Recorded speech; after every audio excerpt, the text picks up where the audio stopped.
मोबाईलच्या स्क्रीनवरून थेट माझ्या ब्लॉगमध्ये. ओळखा बरं आज कोण भेटलंय मला. जय शिवराय. तर मी वैष्णवी. आज मी गेले होते सोनाईला माझ्या मावशीकडे. तुम्ही सगळे त्यांना ओळखतच असाल आणि त्यांची रेसिपी सुद्धा बघत असाल. तर आम्ही गेल्यावर मावशीने आम्हाला मस्त चहा दिला. खूप मस्त गप्पा चालू झाल्या. आणि ही म्हणू तर बघा कसली गोड आहे. तिचे डोळे एवढे क्यूट होते ना. असो हा आहे तुमचा लाडका ब्लॉगर शुभम दादा. आम्ही पण खूप दिवसानंतर भेटलो. त्यानंतर तो आम्हाला त्याचं शेत दाखवायला घेऊन गेला. त्यानंतर काका म्हणाले चला तुम्हाला विहीर दाखवतो. आम्ही तिथे पोहोचलो आणि लगेच आमच्या मागून महिला मंडळी आलो.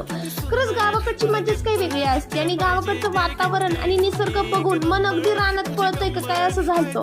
आणि आज आम्हाला सगळ्यांनाच उपवास होता म्हणून मावशीने आमच्यासाठी मस्त फराळ केलं. फराळ एकदम भन्याट झालं होतं आणि भूक पण एवढी लागली होती ना. समोर फराळ दिसतात उपवास कुठे गेला हेच कळलं नाही. निघताना मी मावशीचे पाय पडले आणि मला बघून दिदीला पण दम नाही निघला आणि ती पण लगेच पाय पडली.